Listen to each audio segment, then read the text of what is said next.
शासन प्रशासन क्या कुछ तैयारियां कर रही है और उन तैयारियों के साथ ही साथ किस तरह से लोगों को राहत पहुंचेगी, इस बारे में आज हम बातचीत करने वाले हैं।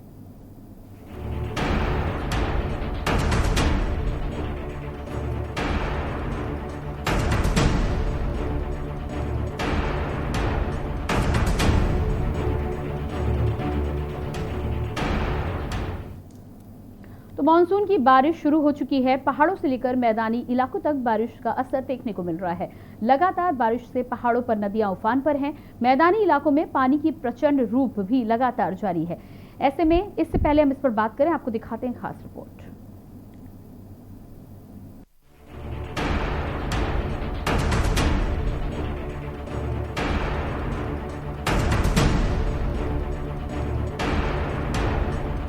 पानी की तबाही ने बिहार के साथ साथ देश के कई राज्यों में तांडव मचा रखा है। यूपी में गोंडा जनपद जो चारों ओर से घाघरा, सरयू, कुआनो नदी से घिरा हुआ है। घाघरा को सीमावर्ती जिला भी कहा जाता है, जहां नेपाल द्वारा लगातार पानी प्रवाह किया जा रहा है। इसके साथ ही धीरे धीरे गांव में अपना विकराल रूप लेते हुए दिख रहा है। घाघरा के कटान पे हम लोग हैं। मेरा मकान भी था, वो कट गया, और घर भी था, वो भी कट गया। स्कूल में रहने के लिए ठिकाना नहीं, बच्चों के लिए खाना भी नहीं है। क्या करें हम लोग यहाँ पे, और रहने के लिए कोई व्यवस्था भी नहीं दे रहे हैं लोग। और बारिश भी हो रही है, पल्ली टांग के हैं हम लोग बच्चे को लेकर के साथ में, और रहने के लिए कोई व्यवस्था दे नहीं रहे। प्रधान या कोई सेक्रेटरी, कोई अधिकारी कोई नहीं दे रहा है ये सब ये रहने के लिए। बात अगर यूपी की करें तो लखीमपुर खीरी बाढ़ को लेकर अलर्ट पर है, जहां शारदा नदी का लगातार जल स्तर बढ़ता ही जा रहा है। इसी बीच गंगा दशहरा पर श्रद्धालुओं की भारी भीड़ उमड़ रही है। वहीं बच्चों के साथ घाट पर महिलाएं भी बेखौफ होकर नहाते हुए दिखाई दे रहे हैं। गोरखपुर 44,40,895 की आबादी वाला शहर है। गोरखपुर के कई गांव बाढ़ से प्रभावित क्षेत्र माने जाते हैं। आपको बता दें कि गोरखपुर में बाढ़ आने का कारण नेपाल देश है। जब भी नेपाल देश में पहाड़ों में बारिश होती है तो नेपाल अपना देश बचाने के लिए पानी को भारत में डैम के जरिए छोड़ देता है। पानी छोड़ने से दो जिले महाराजगंज, गोरखपुर के ग्रामीण क्षेत्रों में भारी तबाही मच जाती है। बारिश के मौसम में एक डराने वाली चीज़ होती है, जो कि बाढ़ एक प्राकृतिक आपदा है। और इस वक्त हम खड़े हैं महाराजगंज के डोमरा जर्दी बांध पर। आपको बता दें कि ये वही डोमरा जर्दी बांध है जहां पर 3 साल पहले इसके टूट जाने से गोरखपुर के क्षेत्र काफ़ी प्रभावित हुए थे। मेरे पीछे आप देख सकते हैं कि ये रोहिणी नदी है, जिसका जलस्तर काफ़ी तेज़ी से बढ़ रहा है और संभावना है कि बढ़ता ही जाएगा। कारण ये है कि नेपाल में जब पहाड़ों में बारिश होती है तो नेपाल खुद को बचाने के लिए वो पानी छोड़ता है, और जब पानी छोड़ता है तो महाराजगंज और गोरखपुर में बड़ी ही तेज़ी से जलस्तर काफ़ी नदियों में बढ़ जाता है। बहराइच फकरपुर ब्लॉक के मंझारा तकौली के मंजरों में लगातार घाघरा की कटान जारी है। घाघरा की कटान में 2 मकान और 15 बीघे जमीन नदी में समाहित हो गई। प्राप्त जानकारी के अनुसार मंझारा तकौली के 1100 रेती के अनुसूचित बस्ती का नामो निशान मिटाने में घाघरा नदी जुट गई है। इसके साथ ही वह रहने वाले स्थानीय निवासी पलायन करने को मजबूर है। 1100 रेती मंझारा तकौली की स्थान है। ये लगभग में 3 साल से कटान कर रही। इसे नदी कई किलोमीटर पीछे थी, वहाँ से सारी और भी कोई आबादी थी, वो सब कट करके लोग कहीं स्कूल में, कहीं सड़क दाती, कहीं अपन गुजारा बसर कर रहे हैं। अब इतनी तकलीफ़ें, अब हमारे गांव के लोग इतनी तकलीफ़ें झेल रहे हैं कि हम लोग क्या कहें। जो भी नदी की रुख रुखाव है, यहाँ कोई ना पूछने वाला है, कोई ना आने वाला है, ना कोई जाने वाला है। सबसे कहा सुना जाता है। और हमारे तहसील स्तर के ये सब अधिकारी कर्मचारी सब आते हैं, वो लोग कुछ सहयोग करते हैं। बाकी हम लोगों से और कोई ऊंचे से सहयोग कुछ नहीं हो पा रहा। बिहार में समस्तीपुर जिले की पहली मानसून ने प्रशासन की नींद खोल कर रख दी है। पूरा का पूरा प्रखंड परिसर पानी से लबालब भरा हुआ रहता है। वहीं जल जमाव की समस्या होने से आमजनों के साथ ही प्रखंड कर्मी व जन वितरण प्रणाली की गोदाम पर रोजाना माल ढुलाई के लिए आने वाली गाड़ी चालकों को भी काफी परेशानी का सामना करना पड़ता है। बिहार और उत्तर प्रदेश के कई हिस्सों में बाढ़ का संकट गहराता जा रहा है। यहाँ की नदियां उफान पर है। कई जिलों में पानी अंदर तक घुस गया है, तो कई हजार लोग इस बाढ़ से प्रभावित हो रहे हैं।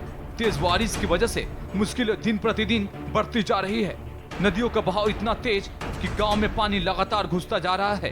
पानी खेतों के जरिए गांव में घुस जाने से रहने वालों को काफी दिक्कतों का सामना करना पड़ रहा है। इसके साथ ही बिहार और उत्तर प्रदेश के कई गांवों से लोगों का पलायन जारी है। स्पेशल डेस्क, के न्यूज इंडिया।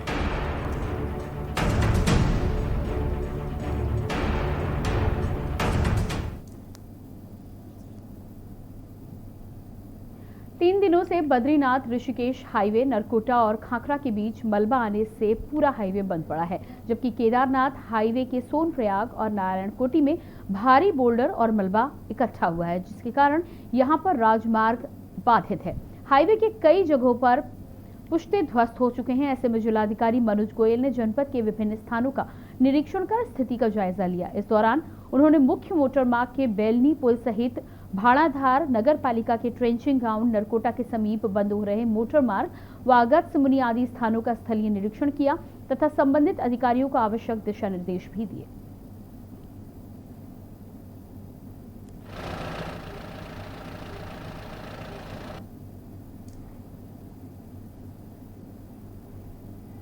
और इसके बाद बात करेंगे बलरामपुर की, जहां जिले में कई दिनों से हो रही लगातार बारिश से पूरा जनजीवन अस्त व्यस्त दिखाई पड़ रहा है। वहीं बलरामपुर राप्ती के जलस्तर में हो रही लगातार वृद्धि, राप्ती नदी जलस्तर चेतावनी बिंदु से 40 सेंटीमीटर ऊपर यानी कि 104.020 मीटर पर बह रही है। भारी बारिश के चलते बलरामपुर राप्ती नदी उफान पर बनी हुई है। आपको ये भी बता दें कि राप्ती नदी का जलस्तर बढ़ जाने से ग्रामीणों में बेचैनी नजर आ रही है। नदी का जलस्तर लगातार बढ़ रहा है, जिसके कारण बाढ़ग्रस्त क्षेत्रों में लगातार प्रशासन अपनी कवायद तेज कर रहा है, जिससे ग्रामीणों को कोई नुकसान ना हो। लेकिन अब जैसे नदी का जलस्तर नीचे आएगा वैसे वैसे कटान की स्थिति में तेजी आएगी। कटान से पीड़ित गांवों का लगातार सर्वेक्षण प्रशासन के द्वारा किया जा रहा है।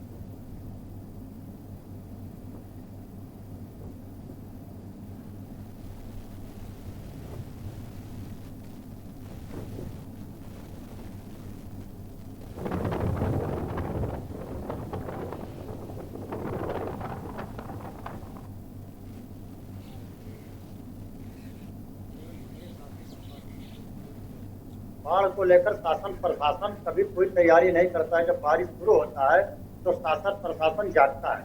जैसे अभी आप ले लीजिए, बाढ़ आने वाला है और परसौना, लालनगर, बिरदा, बनिया भाई, बरायल, महुआ, धनी, इन सब क्षेत्रों में बाढ़ का सबसे ज्यादा समस्या बना रहता है। आप इस तरफ ले लो, मधुपुर से लेकर गरीबनगर, देहरा, मझौआ, कुटुआ, बरमभारी, रामपुर, मुराद, इन सब जगह पे पानी भर जाता है।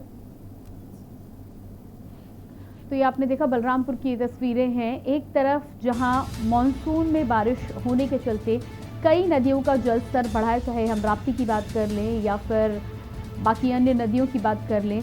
इस बढ़े हुए जलस्तर से जहां एक और लोगों को परेशानी हो रही है, कई लोगों के घर ढहे हैं, रहने का जो स्थान था वो अब सुरक्षित नहीं रह गया। ऐसे में लोगों को अपने घर या उन स्थानों को खाली करना पड़ रहा है। दूसरी समस्या ये है कि एक बार जलस्तर नीचे जब धीरे धीरे आना शुरू होता है, वहाँ भी कटान की समस्या बनी रहती है। ऐसे में तमाम शासन प्रशासन के द्वारा कहीं ना कहीं राहत के जो इंतजाम होने चाहिए थे पर्याप्त मात्रा में, वो कहीं भी नजर नहीं आते हैं।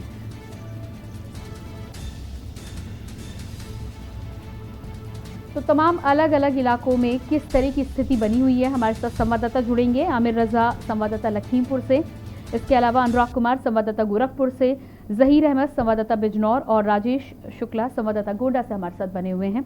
सबसे पहले अनुराग कुमार आपके पास आएंगे और गोरखपुर की स्थितियों की यदि हम बात करें, जिस तरह से हर साल की ये स्थिति होती है और वही स्थिति इस बार भी नजर आ रही है।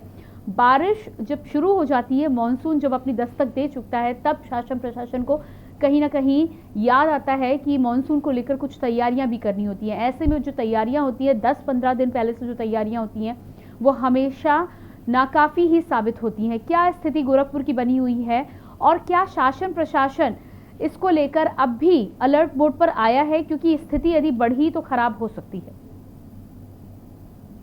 जी अनुराग, बता दें कि बाढ़ ने वो तबाही मचाई थी और गोरखपुर के जो ग्रामीण क्षेत्र थे वहां पर जो है बाढ़ आई थी और उस समय सूबे के मुख्यमंत्री योगी आदित्यनाथ ने बाढ़ का मुआयना भी किया था और जो बाढ़ से पीड़ित थे उनकी मदद भी की थी। देखिए, सबसे बड़ी कहने वाली बात यह है कि प्रशासन जब भी ये कहता है तो कहता है ये तो प्राकृतिक आपदा है, इसे कैसे रोकी जाए। लेकिन जो बचाव कार्य है, जो राहत कार्य है, जिनसे उन लोगों को राहत मिल सकती है, जो डैम के किनारे रहते हैं, जो छोटा सा आशियाना बनाकर वहां पर रहते हैं, उन्हें जरूर ना कोई मदद मिल सकती है अगर वो फिक्सिंग का कार्य कराएं, लगातार रेनकट को भरते रहें, या फिर इस बारिश समय में जब डैम की स्थिति खराब होती है, जब बांध की स्थिति बेहद खराब हो जाती है, तो उन लोगों को प्रशासन को शरण देने के लिए कहीं ना कहीं शिफ्ट करना चाहिए। लेकिन प्रशासन तो गोरखपुर का नकारा है। प्रशासन शिफ्ट क्या कराएगा, लोगों को ही बता दें कि लोगों को ही अपने घर को छोड़कर दूसरी जगह पर जाना पड़ता है। जी जी बिल्कुल। इसके अलावा आमिर रजा आपके पास आएंगे। लखीमपुर की यदि हम बात करें, जिस तरह से अनुराग ने वहाँ की स्थिति बताई, शासन प्रशासन की तरफ से कोई इंतजाम नहीं किए जाते हैं। यहाँ तक कि तटीय इलाकों में जो लोग रहते हैं, जिनके लिए लगातार जान का खतरा बना रहता है, उन्हें भी मानसून के मौसम से पहले किसी ऐसी जगह सुरक्षित स्थान पर नहीं भेजा जाता है कि उनकी जान माल की रक्षा के साथ ही साथ उनके रहने के पर्याप्त इंतजाम हो पाए। यदि लखीमपुर की हम बात करें तो क्या कुछ स्थिति है वहां पर मानसून को लेकर?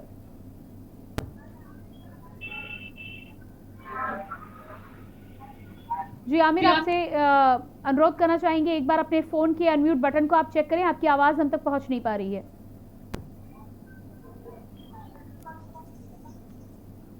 आमिर आपके पास वापस आएंगे, आपकी आवाज हम तक नहीं पहुंच रही है। अपने ऑडियो को तब तक आप दुरुस्त कीजिए। हम जहीर अहमद के पास जाएंगे, संवाददाता बिजनौर से हमारे साथ जुड़े हुए हैं।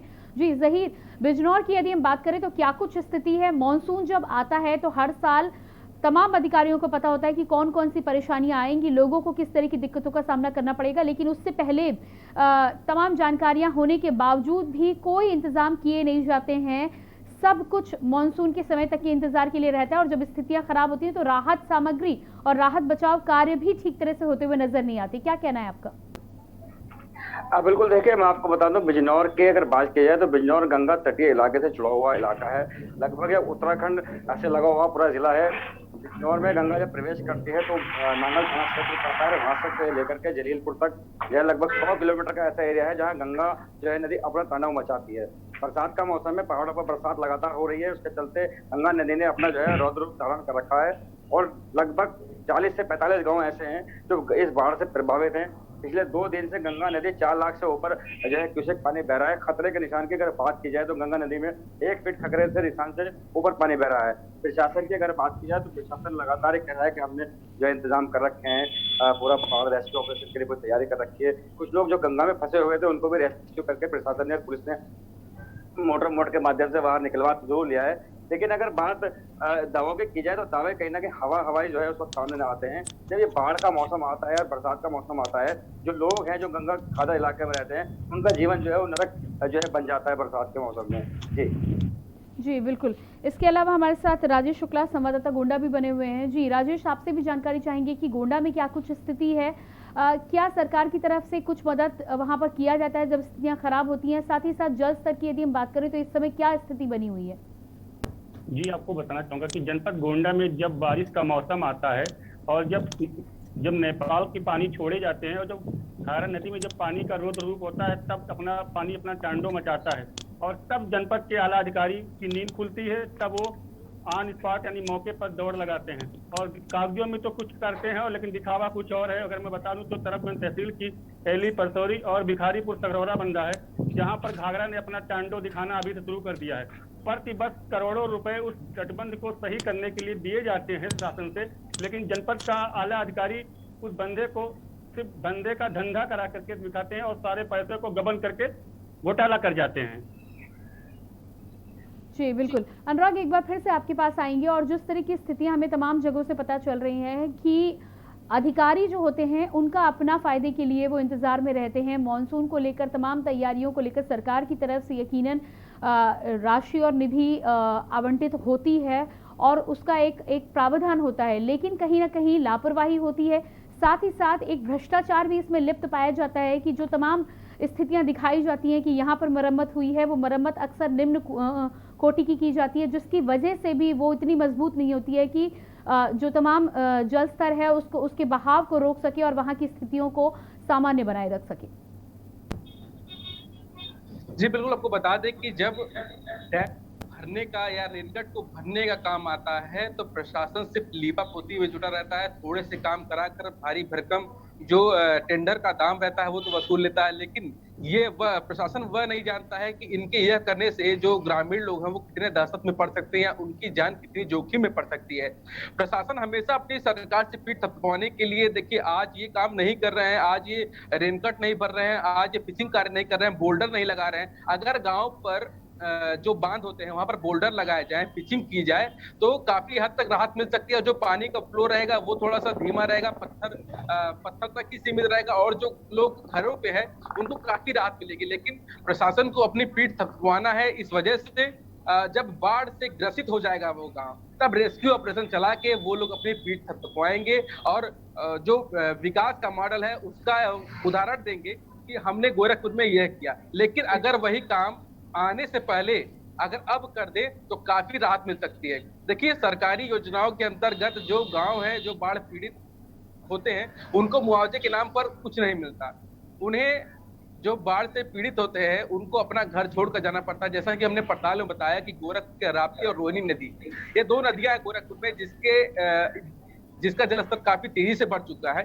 ये दो नदियां उफान पर आ चुकी है, कारण बारिश भी है और कारण जो है सबसे बड़ा है नेपाल का जब पानी नेपाल की पहाड़ों से छोड़ा जाता है तो वो पानी रोहिणी और राप्ती दोनों नदियों को भर देता है और नदियां उफान पर जाती हैं। तो इस समय जो ग्रामीण क्षेत्र के लोग होते हैं वो अपने बांध पर रात में जग कर देखते हैं कि पानी का जलस्तर कितना तेजी से बढ़ रहा है और अगर बढ़ता है तो जाकर गांव में सूचित करते हैं कि अपना घर छोड़ दें।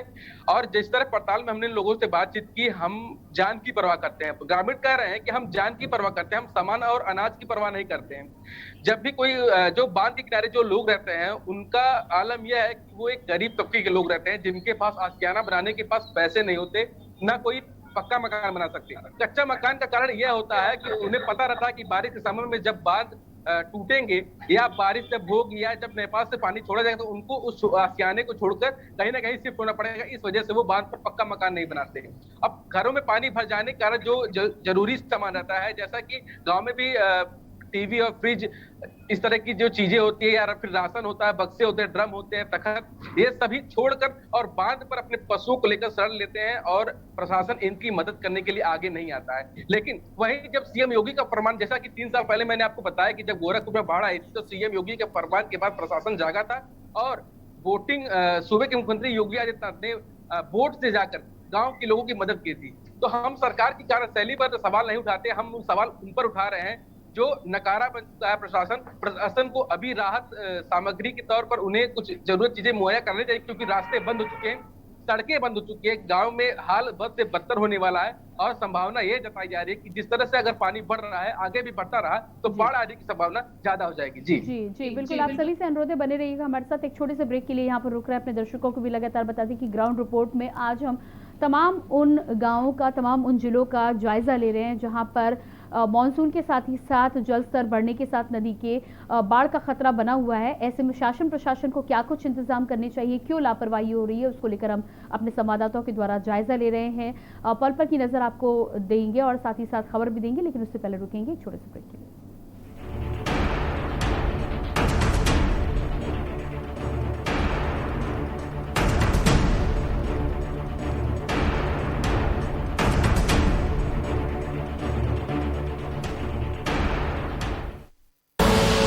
आप देख रहे हैं के न्यूज, खबरों का सारथी। पर ये दिल है कि चख रहा है उन्हीं अल्फाजों का दूर कितना भी जाओ इस जुबान से दूर ना जा पाओगे। विमल, बोलो जुबान केसरी। जब मैं कोविड मंत्री बना था 1 अप्रैल को तो हमारे यहाँ 603 ऑक्सीजन बेड थे, उनको बढ़ाकर आज हमने 3200 कर दिया है। तो सरकार पूरी तरह से लड़ाई के लिए तैयार है। मैं निश्चित रूप में माननीय मुख्यमंत्री जी को धन्यवाद ज्ञापित करूंगा। उन्होंने 50,000 ऐसे कर्मी जो होटल और रेस्टोरेंट से जुड़े हुए हैं उनके लिए 2,500 लगा करके 5,000 रुपये प्रति कर्मी को एक मुश्त सहायता पर्यटन विभाग से जो है दी जाएगी।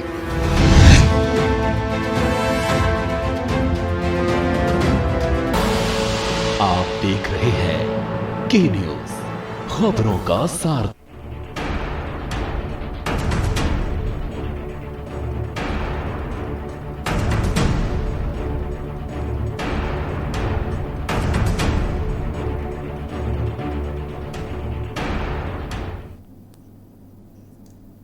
ब्रेक के बाद एक बार फिर आप सभी दर्शकों का बहुत बहुत स्वागत है ग्राउंड रिपोर्ट में। ग्राउंड रिपोर्ट में जिस तरह से मॉनसून ने दस्तक दे दी है, ऐसे में कई नदियों का जलस्तर भी बढ़ता हुआ नजर आ रहा है। साथ ही साथ नेपाल के पानी छोड़ने की वजह से भी नेपाल के आसपास के सटे गांवों में जलस्तर बढ़ा है और ऐसे में बाढ़ का खतरा भी बढ़ता हुआ से दिखाई दे रहा है। बाढ़ का खतरा बढ़ने के साथ साथ वहां स्थानीय इलाकों के जो लोग रहते हैं, तटीय इलाकों में जो लोग रहते हैं, उनके लिए तमाम तरह की परेशानियां सामने आती हैं। लेकिन शासन और प्रशासन हर साल तमाम स्थितियां जानने के बावजूद भी इंतजाम पहले से नहीं करता, जिसका खामियाजा गाँव वालों को भुगतना पड़ता है। इसी को लेकर हम बातचीत कर रहे हैं। हमारे साथ संवाददाता अनुराग कुमार गोरखपुर से बने हुए हैं, साथ ही साथ राजेश शुक्ला गोंडा से बने हुए हैं। राजेश, आपके पास आएंगे। जिस तरह से अनुराग ने यहाँ पर तमाम स्थितियों के बारे में जानकारी दी कि एक तो शासन प्रशासन की तरफ से जो लापरवाही और कमी रह जाती है, उसका खामियाजा स्थानीय लोगों को, गांव वालों को भुगतना पड़ता है। हर साल अपने आशियाने को छोड़कर, अपना सामान छोड़कर उन्हें अपनी जान बचाने के लिए तमाम तरह के इंतजाम खुद ही करने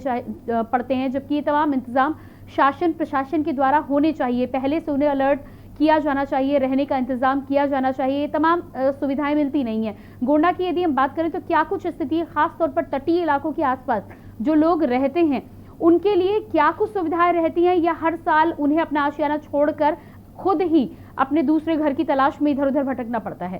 क्या स्थिति है गोंडा की?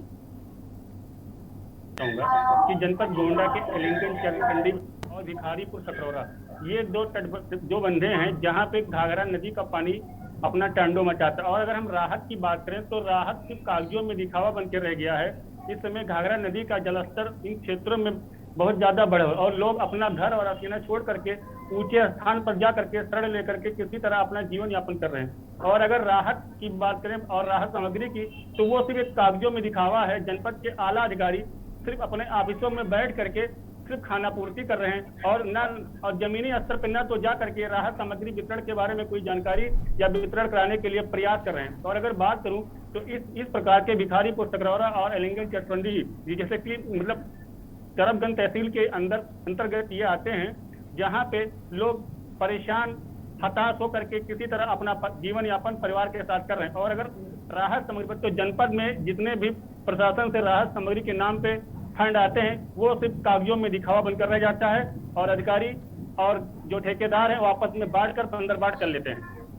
जी बिल्कुल। अनुराग, आपके पास आएंगे। और जिस तरह की स्थितियों की जानकारी आप लोगों के माध्यम से यहाँ पर मिली है कि लोगों को खुद ही अपना ध्यान रखना होता है, अपना जान बचाकर किसी तरह जल स्तर बढ़ने पर लोग पलायन करते हैं। आपसे ये भी जानना चाहेंगे कि जब लोग उन स्थानों से पलायन करते हैं तो कहाँ पर शरण लेते हैं, उसका क्या इंतजाम है? और दूसरी बात ये कि क्या हर साल लोग पलायन करने के कुछ महीनों के बाद अपने घरों के ठिकानों पर वापस लौट कर आते हैं? देखिए, आपको बता दें कि शहरी की बात तो नहीं करेंगे क्योंकि गोरखपुर शहर जल्दी बाढ़ से प्रभावित नहीं होता है, लेकिन ग्रामीण क्षेत्रों की बात करें तो उस बांध पर वही लोग रहते हैं जिनके पास रोजी रोटी का संकट रहता है, जो मजदूर रहते हैं, जो ठेले चलाने वाले, खोंचे वाले, और यही सारे लोग रिक्शे चलाने वाले, यही लोग जो है बांध के किनारे रहते हैं, जिनके पास पैसे नहीं होते हैं, जिनके पास रोजी रोटी नहीं होती है, वो बांध के किनारे किसी तरह झोपड़ी डालकर रहते हैं। लेकिन बाढ़ आने के बाद जो दशा उस घर की होती है वो देखने लायक नहीं होती, क्योंकि आपको बता दें कि जब पानी वहां पर 1 महीने से ज्यादा तक रह जाता है तो पूरे घर जो है क्षतिग्रस्त हो जाते हैं और उन जो मजबूर लोग होते हैं उन्हें फिर से वो आशियाना मिट्टी को लेप कर बनाना पड़ता है। अगर आपने ये पूछा कि वे जाते कहाँ हैं, तो आपको बता दें कि जहां पर सुरक्षित जगह उन्हें दिखती है बांध पर, जहां पर थोड़ा सा सूखा मिल जाता है, वहीं पर वो अपने पशुओं को लेकर, चारपाई को लेकर और जो है पन्नी जो प्लास्टिक आती है उसे बांबू से तान कर वहीं पर रहते हैं और नजरें टिकाए रहते हैं कि हम सुरक्षित रहें। हम सुरक्षित रहेंगे तो हमारे घर वाले सुरक्षित रहेंगे। उनका कहना यह है कि हम अपनी जान को बचाते हैं, ना कि उन सामानों को बचाते हैं। सामान तो उन्हें बाद में मिल जाएगा, लेकिन उन्हें जान की बड़ी कीमत है, क्योंकि हर इंसान के जान की कीमत ज्यादा होती है, इस वजह से वो सामानों की परवाह नहीं करते हैं। शासन और प्रशासन जो वादे करता है कि जो गरीब तबके के लोग हैं, जो असहाय हैं, उनकी हम मदद करते हैं, लेकिन अगर प्रशासन की बात करें तो प्रशासन के कान पर तब तक जू नहीं रहता जब तक कोई बड़ी अनहोनी ना हो जाए। बाढ़ जब आता है तो सीएम योगी दौरे करते हैं और उस क्षेत्र का भ्रमण करते हैं, बोटिंग के सहारे वो जाते हैं गांव में, लेकिन प्रशासन उनके पीछे पीछे भागता है। और जब सीएम योगी उनसे सवाल करते हैं तो उन्होंने कहा कि हमने पिचिंग का कार्य कराया है, लेकिन पिचिंग के नाम पर, बोल्डर के नाम पर, रेनगट भरने के नाम पर सिर्फ खाना पूर्ति की जाती है। जल शक्ति विभाग और पीडब्ल्यूडी की मिलीभगत से। जी अनुराग, इस जानकारी के लिए आपको बहुत बहुत शुक्रिया। राजेश, इस जानकारी के लिए आपका भी बहुत बहुत शुक्रिया। साथ ही साथ आमिर और जहीर, आपका भी बहुत बहुत शुक्रिया। और इसी बीच छत्तीसगढ़ से बड़ी खबर आ रही है। नक्सलियों और सुरक्षा बलों के बीच भीषण मुठभेड़। नारायणपुर से बड़ी खबर आपको बता रहे हैं। मुठभेड़ में 2 नक्सलियों को सुरक्षा बल ने किया ढेर। नक्सलियों ने सुरक्षा बलों पर की थी फायरिंग। काफी मात्रा में हथियार भी हुए बरामद। बड़ी खबर आपको नारायणपुर से बता रहे हैं। नक्सलियों और सुरक्षा बलों के बीच भीषण मुठभेड़ का मामला सामने आया है, जहां पर मुठभेड़ में 2 नक्सलियों को सुरक्षा बलों ने ढेर किया है। साथ ही साथ नक्सलियों ने सुरक्षा बलों पर फायरिंग कर उन्हें ढेर किया है। माना जा रहा है कि काफी मात्रा में नक्सलियों के साथ में हथियार भी बरामद किए गए हैं।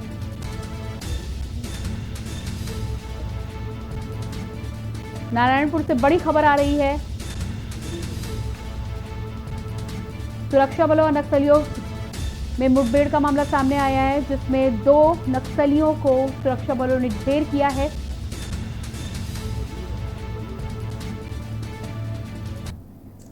और इसी के साथ फिलहाल इस ग्राउंड रिपोर्ट में इतना ही। देखना